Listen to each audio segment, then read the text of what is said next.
Good morning, everyone. Happy Monday.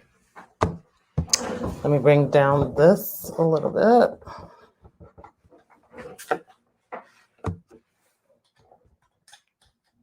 Sorry, guys, I'm just trying to set my two cameras so it is clear. Happy Monday, everybody. Say hi in the comment. Let me know where you're tuning in from. Happy first day of school for those of you who have children that had to drop your kids off at school today. That's why I'm here live super early, because I had to drop my kids off today at school for the first day of school. Summer went by so fast. If this is your first time tuning in, definitely subscribe to my channel on YouTube, like and follow us on Facebook and on Instagram, and even on TikTok. Good morning, Stephanie on Instagram. Thank you for tuning in super early to hear me talk live. If you're here live, definitely comment in the box. Let us know where you're tuning in from, as well as, let us know if this is your first time tuning in. So for those of you who don't know me, my name is 𝐅𝐢𝐧𝐚𝐥 𝐒𝐮𝐩𝐸. I'm an immigration attorney. My offices are located in Orlando area, Florida, and Atlanta, Georgia. However, I represent clients all over the United States, so it doesn't matter what state you're in. If you want to immigrate to the United States and you have a family connection, I'll be happy to assist you with your family immigration matter. Good morning, One God from Georgia. Hi. Okay, so today, New York City. Hi, Stephanie. Thank you so much for tuning in for the first time. I actually used to live in New York City, and New York always has my heart. I want to talk about financial affidavits and when it's needed, and if it's needed when it pertains to a VAWA self-petition. So typically, let me explain that, in layman's terms, first of all. So typically, when you, One God, thank you, first time watchers. So many first timers here. I hope you guys stick around and, join me every morning. I try to come on every morning around this time. Now that my kids are back in school, I'm probably going to be on here somewhere between 8:30 to 9 on most given days, Eastern time. And then on Wednesdays, I come on live at 11, but I think I'm going to switch it around and start coming on earlier, just so I can knock out my lives during the day. But as I was saying, I want to talk about, getting a financial affidavit of support. What's the requirement? So the first thing you have to understand is that if you are petitioning for a green card, typically you need a sponsor. And what I mean by that is somebody needs to sponsor you financially. And what does that mean? It means that if your spouse or your parent is filing for you, for example, they need to meet an income requirement to petition for you. So i.e., if your spouse doesn't have any other children and the only person they claim on their taxes is themselves, them petitioning for you will qualify them as a family of two. And when you're a family of two, you need to show you make $21,775. If you're a family of three, you need to make 27,000 and change. It keeps going up to 30-something, 40-something, 50-something thousand. So basically, the more people in your family, the more you need to show what your income is to be able to petition for somebody. Now, if you don't meet the income requirement, there are various things you can do. And I'm going to get into for VAWA in a second. If you don't meet the income requirement, the first thing is, does your spouse or yourself have assets that is convertible within a year to cash? What I mean by that is, do you have anything that you can basically sell to convert to cash to meet that income requirement? So for instance, if you have a house and maybe you've paid your mortgage in full, or your house is way worth more than your mortgage, and if you do use your house, for example, you need like a certified appraiser to be able to show that, look, I have like over $200,000 in assets in this house, or whatever it is. Same thing if you have land, like property, if you have savings in the bank account, if you have like a stock, like if you trade on the stock exchange, or, I want to say crypto, but I don't really know if crypto, because I don't really understand crypto. So, but basically, if you have assets that you can sell and convert to cash, you can also use that.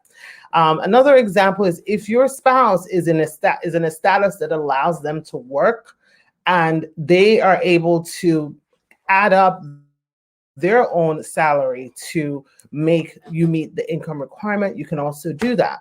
Or if you just have savings in the bank account. Now, if those don't work, you need a joint sponsor. You need a joint sponsor that meets the income requirements to be able to petition for you. Keep in mind that your joint sponsor must be a U.S. citizen, and your joint sponsor could be a legal permanent resident. Guys, legal permanent residents, meaning that they have a permanent green card, 10-year green card. You cannot sponsor somebody financially if you have a 2-year conditional green card. You know, a lot of people make this mistake and wonder why they got denied. So again, if you're a conditional green card, you can't do a joint sponsor, only if you're a permanent green card holder. Now let's switch over to, and what is the reason why they need this? The reason why they need this is that they want to make sure that you, the immigrant who's filing for green card, don't become a public charge. And a public charge is essentially somebody who basically needs the assistance of the United States government, like, you know, benefits from the government. And, you know, they don't want immigrants to be public charges. They want you to be able to take care of yourself, or somebody should be responsible for you while you're here. On the other hand, if you qualify to self-petition based on VAWA, you know, for those of you, I know there are a lot of first-timers here. Let me just quickly explain what VAWA is to you, if you've never heard about it before, and then get into what the requirements are. And again, guys, as I'm talking, if you have questions, please definitely put your questions in the comment box. You know, I'll try to answer as many questions as I can before I have to jump off. Otherwise, you can always call me to schedule a consultation, you know, if you want to talk about your personal matter. My phone number is 407-995-6567. You can always send us a WhatsApp as well. It is 404-333-8751. So for those of you who don't know, understand what VAWA is, and if this is your first time, so VAWA is a self-petition. It's self-petition where you don't need any petitioner petitioning for you on the basis of extreme cruelty and on the basis of abuse. So if you have a spouse who's abusive towards you or who's extremely cruel towards you, you can self-petition by yourself to get a green card by yourself, and you will get a 10-year green card if you're approved. If you have a child that's over the age of 21, that is, and sorry guys, I'm looking up and down because I have 2 screens, so I'm trying to, you know, get everybody at the same time. But if you have a U.S. citizen child that's over the age of 21, that never petitioned for you, that treats you poorly, that treats you badly, curses you out, you know, basically so disrespectful to you, where it's affecting you from an emotional, psychological standpoint, which for most parents it would, you can qualify to self-petition by yourself without it affecting your child in any way. Just you self-petitioning by yourself based on how your child treats you. I know a lot of people, you know, have a hard time acknowledging that, you know, maybe that their child, you know, is extremely cruel to them, because, you know, for us as parents, you know, it makes us sometimes feel like we're failures. But the thing is, you're not a failure. You don't control each individual and the way that they treat you, and stuff like that. So if you're a parent, you could technically qualify to self-petition yourself if your child is dealing with this. The good thing about VAWA is that it doesn't matter how you entered the United States. So if you entered the United States without inspection, crossed the border, you overstayed your visa, you can still be eligible if you meet certain requirements of extreme cruelty and abuse, and basically what the requirements are, okay? And so also children qualify if you are a child under 21 and your parent or your step-parent who's a U.S. citizen or a green card holder is abusive to you, you would qualify as well. If you're over the age of 21 and you can show that the reason why you didn't file or what caused the delay is part extreme cruelty that was occurring, you can still apply between the ages of 21 to 25 being the max. So basically before you turn 25, and explain that, okay? So typically when you self-petition, you are exempt. You are exempt from having a sponsor. So you do not need anybody, and that's why it's called a self-petition. Oh, my lights just went out. It's super dark here. Hopefully you guys can still see me. Anyway, that is why it is called a self-petition. You do not need the person who's extremely cruel to you, or you do not need any other family member or anybody else to sponsor you. You're not subject to the public charge rule. You're not, let me repeat that again. If you're a VAWA petitioner, you're not subject to the public charge rule. You don't need a financial affidavit of support. You know, you're exempt from that. So you can apply without worrying about who can I ask to sponsor me? Because you'll be getting your green card on your own, based on your own experience with whoever your abuser is. Okay, and so I think I've covered that. So the answer is you don't need a financial affidavit when you're about. However, even though you don't need a financial affidavit, if you have friends and family who know of what you experience, know the extreme cruelty that you experience, and it's always a good idea to have them write letters. We call those letters affidavit of support. So this is not a financial affidavit, but affidavit of support, basically saying why or how they know you guys and what they know that you've experienced, in your relationship. Okay, so let me take some questions. So good morning, 𝐿𝐤𝐧𝐚𝐥 𝐒𝐿𝐤𝐧𝐚 says, good morning, please, how long does one have to wait after marriage? Can someone file for VAWA? So basically, there's no timeline to a lot of things in immigration in terms of when you can or you cannot petition. The most important thing, 𝐿𝐤𝐧𝐚, is that you have to show that you had cohabitation. Cohabitation means that you have to show you have at least lived with your abuser. There's no timeline as to how long the cohabitation could have been, but you have to provide some sort of evidence that's acceptable to USCIS that you have in fact lived together. Okay, and if you were married for a couple of months and your spouse was abusive, it doesn't disqualify you. You can still apply. So you got to show cohabitation. You got to show extreme cruelty. You got to show that you're a person of good moral character. And what that means is that in the last 3 years, you don't have any crime of moral turpitude or any crime that USCIS considers, super bad or morally reprehensible. So let me see if I have any other questions. Do you guys have any other questions? Okay. So Arhan on YouTube says, in your opinion, what is the strongest piece of evidence that you can send to USCIS? And I'm assuming you're probably talking about for VAWA or abuse. So the rules say any evidence that is credible. So there's not one or the other that shows credibility. But of course, if you have police reports showing showing incidents of abuse, like where you call the cops because your spouse did something, that is very credible evidence. Now, I know I'm saying police report is very credible, but again, let me be clear. A police report is not a requirement, and you can certainly get approved without a police report. I am just saying that it is a very, very credible evidence, because usually when you have a police report, the police officer will usually write it there, what the issue is, husband and wife domestic dispute, this person did this to that person. So obviously a policeman doesn't have an incentive to just make up a story, right? Or just show up to somebody's house and start writing that. So it is a credible evidence.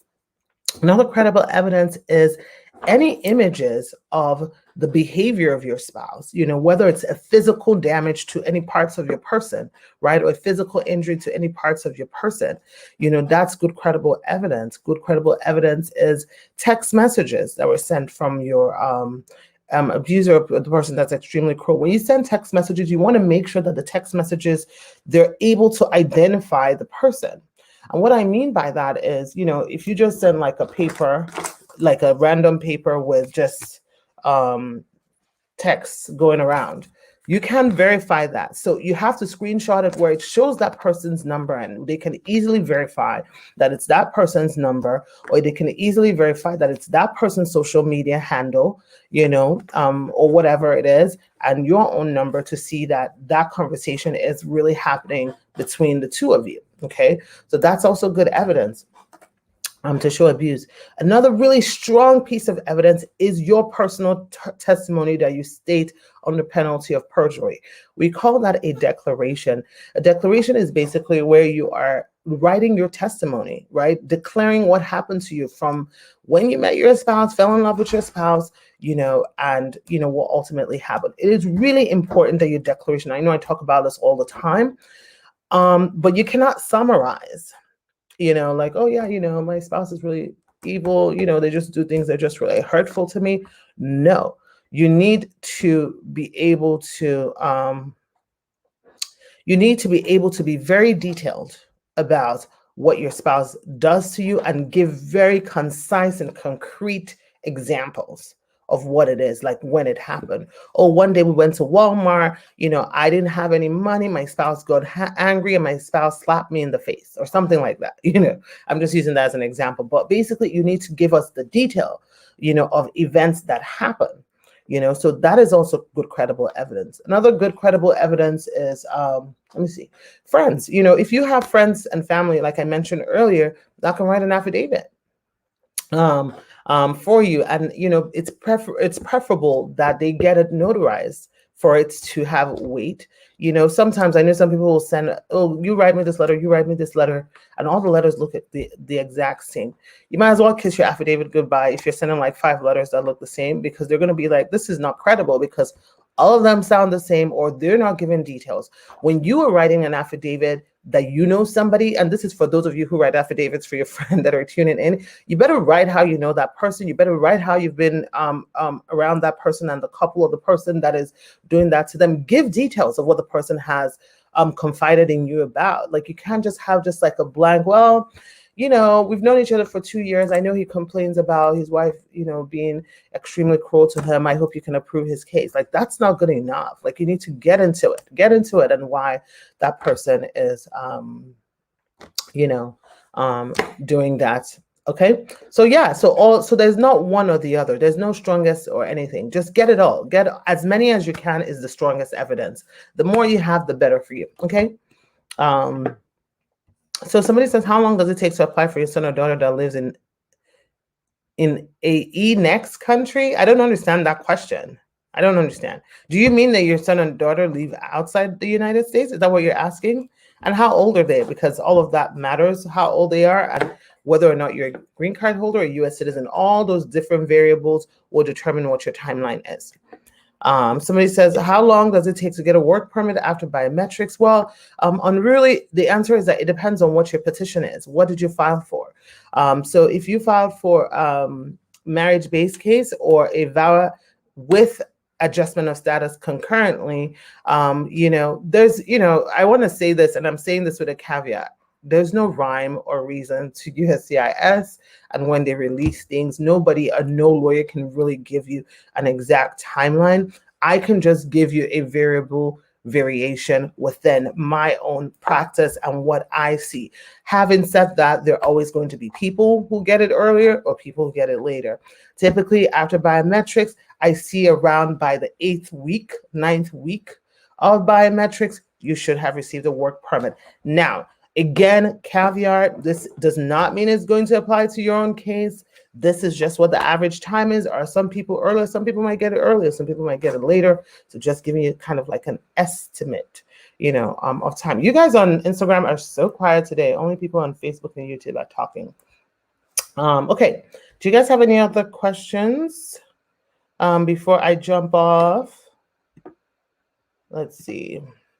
Where's my mouse? Let me see if there's anything up here that I missed. Good morning, Akinremi. Thank you for tuning in. Okay, so I think I got all the questions. Okay, Akinremi, you have a question. Okay, go ahead and type it. I'll wait for you to type your question.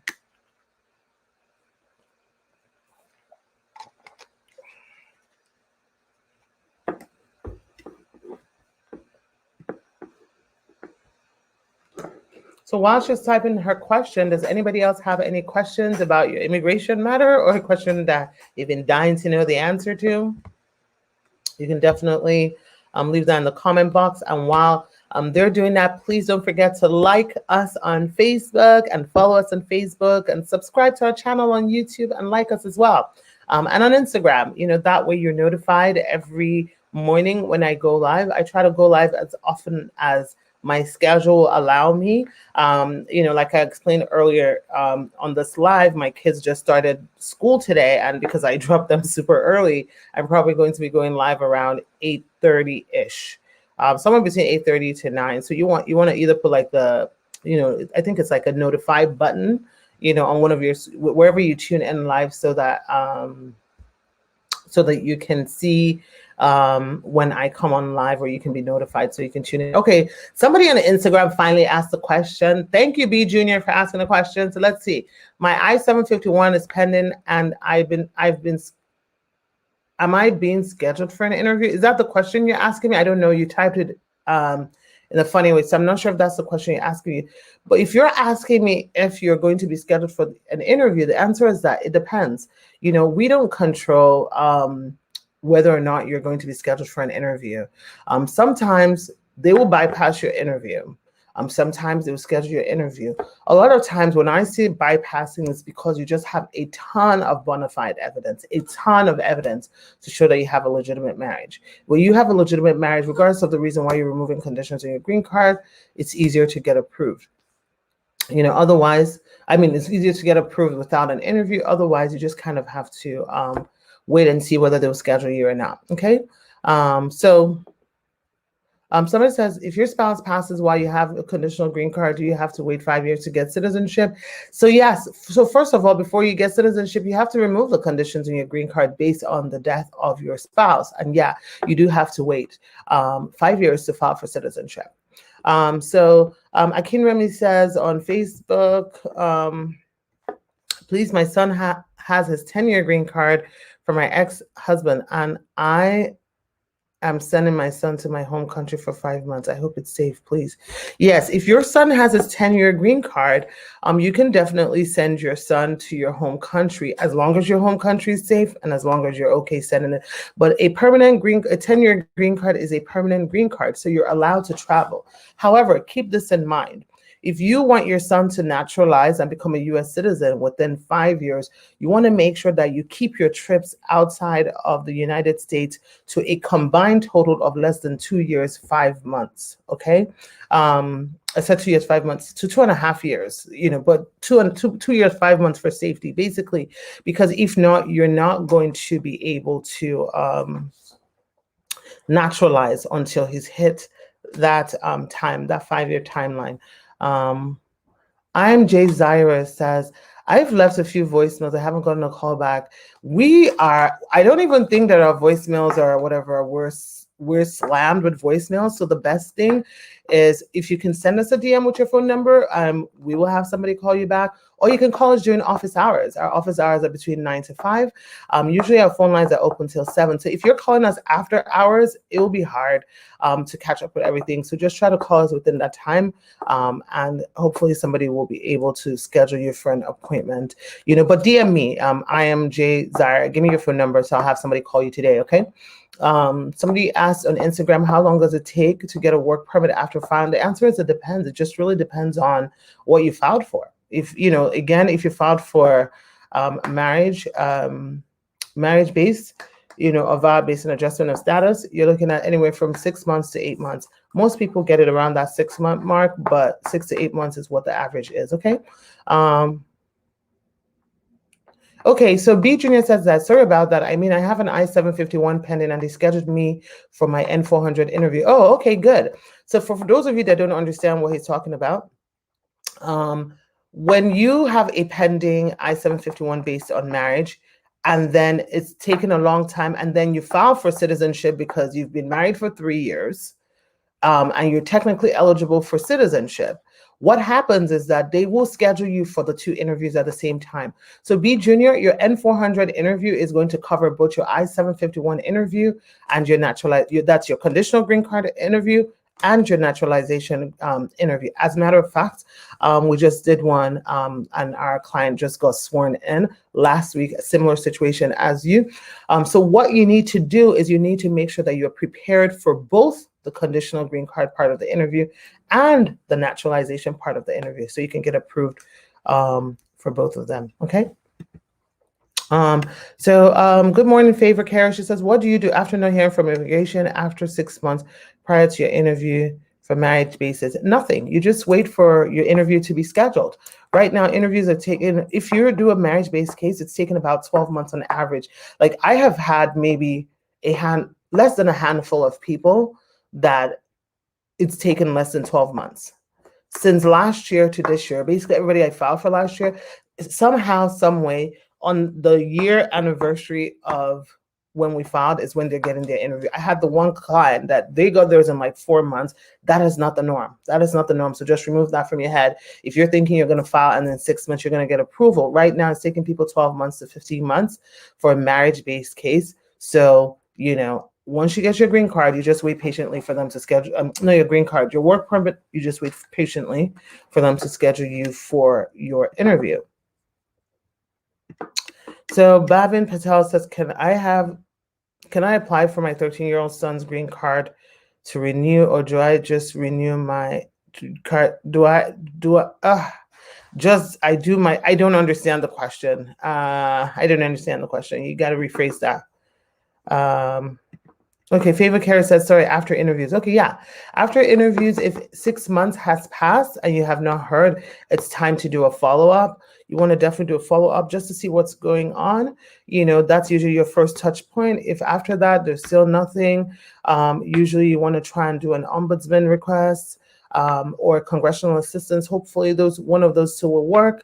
If not, you might want to start considering whether or not you're going to be filing what we call a writ of mandamus, basically suing the government. But you better be ready for that battle, you know, if you know that, you know, for a fact, your marriage is real, you have everything together, and there's no reason for them to delay you, okay? Somebody says, Andrea says, how long does it take for your kids to get their documentation approved after you filed for them? Almost 2 years they're in the country. So what did you file for them? Their adjustment of status? What is your status? You know, so all of this depends. Are you a green card holder? Are you a U.S. citizen? How old are your children? So all of those things, the answer is, you know, dependent. Okay. Okay. So what is the difference between filing an AOS with VAWA and VAWA alone? Okay. So an adjustment of status with VAWA means that you're filing for your green card at the same time as your VAWA application. Your green card, basically, in order for you to file your green card, there has to be a visa available to you to petition. For example, if you're married to a U.S. citizen and you filed a VAWA case, you can file it with an adjustment of status because there's an unlimited visa availability, and there should be no problem filing it, okay? If you are if you are married to a green card holder, for example, and you're filing for VAWA, there are variables, and all of this depends on the calendar. So as of this month of August, you can file an adjustment of status because right now visas are currently available for green card holders, right, who are filing with for green card holders who abused spouses who have green card holder spouses. However, there are other times where green card holders, there might not be visas available, and at that time you have to file for the VAWA and wait until that is approved and a visa is available for you to adjust your status. My tongue is twisting today. Another example, you know, earlier I talked about if you're a child filing based on an abusive parent and you're between the ages of 21 to 25. If you're between the ages of 21 to 5, you are in the family preference category. So visas are not immediately available to you. There is a wait time. So in those cases, you cannot apply for a VAWA petition and for an adjustment of status with your VAWA until a visa becomes available. So let's say your VAWA petition is pending and your visa becomes available based on your priority date. Sure, you can file your adjustment of status, but otherwise you have to wait for that to be available. Okay. Somebody says, Manu says, after you qualify for a work permit and travel documents, how long can they take for you to receive your green card? The answer is that it depends. It can take months, it could take years. You know, nobody controls that other than USCIS. One, it depends on what kind of case you're filing for. You know, if you're filing for a VAWA case, you know, you're looking at 2.2 years to 2.5 years at least to get a green card. And you could very well get your work permit in 6 months. And again, all these timelines that I give you is not, there's no timeline set in stone. Most lawyers are going to give you an average timeline of what you see the average, but we cannot tell you when your particular case is going to be approved because that is based on USCIS, your officer, the due diligence they're doing or what it is that they're doing. Just the same way I tell you guys, you know, VAWA is 2 years to 2.5 years. Last week, I got notice that a client's VAWA that I filed in January was approved. But until I get the letter in the mail, which is coming in the mail, like, I don't believe it, because it's like, how could it be approved so long? Because that is the quickest it's ever, happened. So, again, even for me, myself, and most of us attorneys, sometimes we don't understand the method or the reasoning why certain people are approved quicker or later, but just, I just can only give you like a variation, like a variable. OBMS says, why is it taking so long for NVC to schedule F2 interviews in Nigeria? It's taken so long because there was a travel ban. Nigeria was on the travel ban list. So the amount of backlog is ridiculous. So there's that backlog. Then there was a COVID ban, consulates all being closed and not receiving interviews, to now trying to backlog that before they get to the newer batch. So you just sit down, buckle up, and wait. It's going to take you some time. Okay. So I'm Jay. Zaire says, I sent you a DM. Okay, I'll make sure that someone calls you. Okay. Favor Curry says, I wonder if that's me. I work with Favor. Okay, by God's grace, maybe it's you. I don't know. We'll see. I mean, I know who it is. It's not you, but by God's grace, your own stuff will be super quick as well. Do I have to stay in the city I get married in order to file for VAWA? No, you don't have to stay in the city where you're married to file for VAWA. But just make sure that, if you put in any petition of any kind, whether it's VAWA or whatever, and you move to a different location, it is important that you notify USCIS. One, not only because you want them to have your most up-to-date address, but two, you want to make sure that if they're scheduling you for an interview, that they're scheduling you for an interview in the right location, because you don't want to be in Maryland and then you move to California, you're getting an interview in Maryland. It's going to be hard to get to Maryland, right, for your interview. You're going to have to, take the airfare and fly, over there. So, just make sure you notify them. But there's no requirement that wherever you get married is where you must petition. Okay. Okay, Bavin tried to rephrase the question. So let me see. What can I do to renew my 13-year-old son's green card? So the question that I have for you is, why your son is 13. So when did he get his green card? Because if he has a 10-year green card, it probably hasn't expired unless he got his green card when he was 2 years old or 3 years old. Is that what it is? If that's the case, then you just need to fill out the form, the renewal form. Okay. Damara says, thank you. Love your videos and lives. Keep them coming. I will. I was never a fan of lives, just because, it takes a lot of my time. But honestly, I miss talking to you guys when I don't talk to you guys. So I'm enjoying it. And so I'm going to try and be doing this every morning on the weekdays. I will try. There's some days, like the next 2 weeks, I have a bunch of interviews coming up in the mornings. So I might not be live, a lot next week, but I will try to be coming live. Now that my kids are back in school, I'm going to be coming live on around 8:30 a.m. to 9 a.m. Eastern Standard Time. That's when I'm going to try and do it. I'm also even going to switch my Wednesday live as well. I'm just going to knock it out in the morning.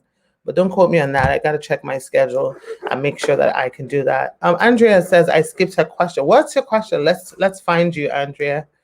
Okay, so adjustment of status of a 16 and a 9-year-old mother's interview was done. I'm waiting for approval, so not yet a green card holder. Okay, wait, this must be a follow-up to another question. So it says, how long does it take for your kids to get their documentation approved after you file for them? They are in the country. So then let me go back. Okay, you filed an adjustment of status for them.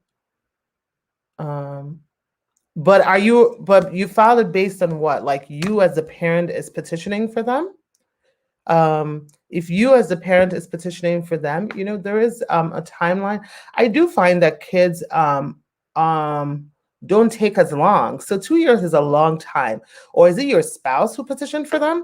If you as the mom petitioned for them, I consider 2 years to be really long. So it's time for you to take the next steps, which could be ombudsman requests, congressional assistance, if you've already tried to reach out to USCIS and you've not yielded anything. But I would say that that's a long time for a mother to file an adjustment of status and it's been 2 years and nothing has happened. As long as you have proof that those are your children, that's weird.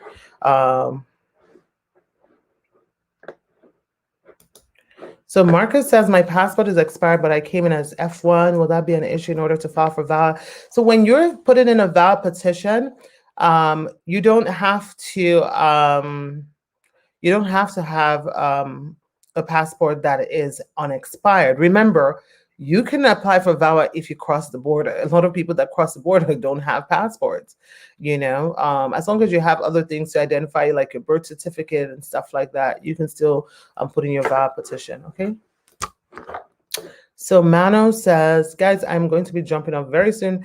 What problem I can have if I'm waiting for a green card and I file for TPS? I need to know what problem. You can file for TPS. You can file for TPS even while you're waiting for your green card, just so that you're in temporary protected status, so that, God forbid, your green card doesn't get approved. At least you're protected from deportation, at least temporarily. So, it's okay to file for TPS. And this is for, I'm assuming, Mano, that you're from Haiti. Right now, TPS applications are open for those of you from Haiti. And with TPS, it gives you temporary protected status, which allows you to stay in the United States and work in the United States. You can get your work permit for at least the next 18 months. So, putting your application, there's no harm in doing that. My question is for you is, if someone's files a full VAWA petition, can he participate in the TPS at the same time? Yeah, the answer is the same. The answer that I just gave, Bavin, it's the same. Andrea, you said spouse. So this is the follow-up question to who's petitioning. Okay, that makes sense. So it is that it might be verifying your own marriage, the legitimacy of your own marriage. So Andrea, if you don't have your green card, the reason why your kids are not yet approved is because of your own petition. So you need to make sure that your own petition gets approved. You need to be following up about your own petition so that your children can do it. Okay. All right, guys. Well, this was fun. I hope to see you guys tomorrow between 8:30-ish and 9. Okay. Have a good day. Bye.